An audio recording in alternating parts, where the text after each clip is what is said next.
Ayan yung DF Pablo Perso Cock, saka DF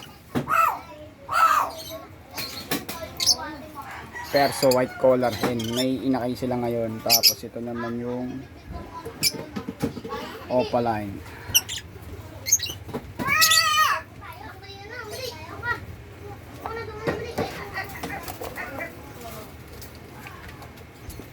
Tapos may kita mo sa taas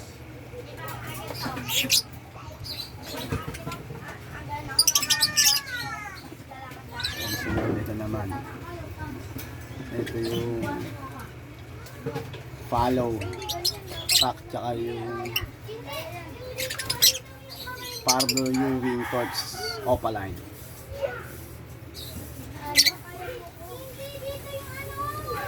Ayun, shy type,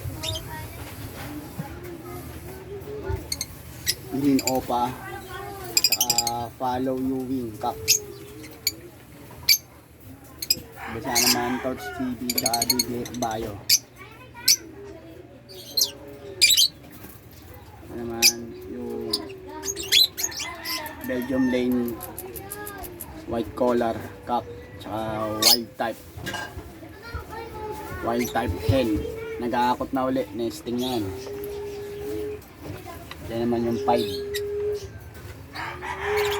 yung tago, shy type. Isino Cock, albino hen. May tatlong itlog.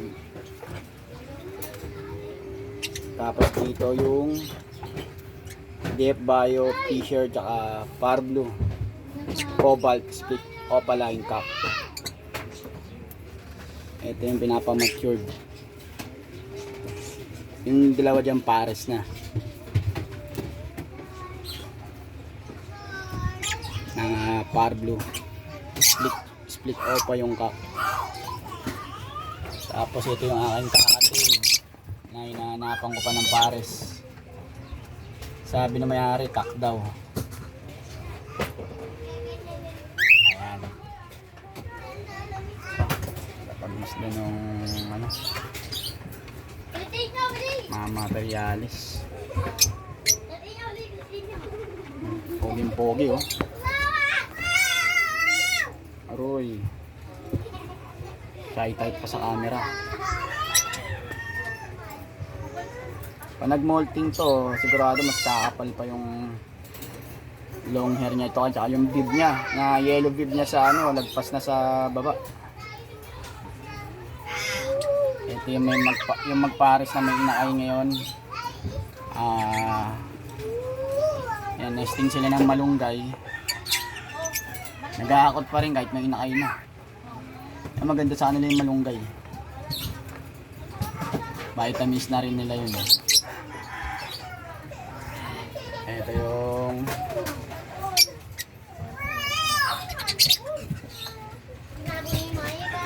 Opa Ewing Cock, Disino N.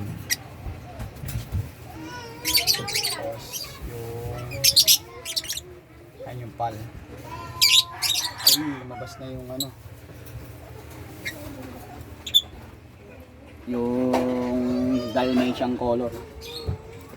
Ayan, shy type eh. Sunog na sunog ang ulo.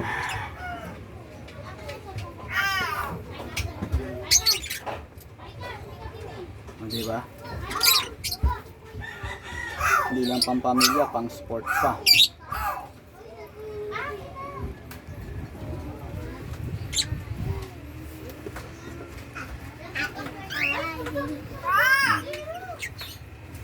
Okay. Yung quality ng breeder. Kaya naglalabas ng quality na kasi kailangan quality yung breeder na makukuha nyo. Para kung inakay man siya, solid. Ito yung F1 Cobalt Ewing Opaline hen.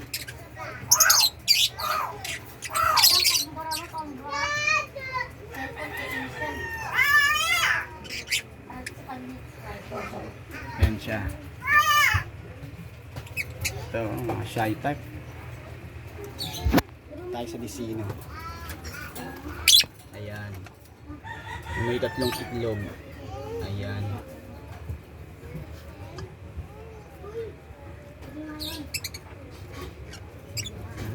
Bumalik na uli sa bahay. Ito yung poging-pogi, oh. Yung pares niya. Ayan ang pares niya.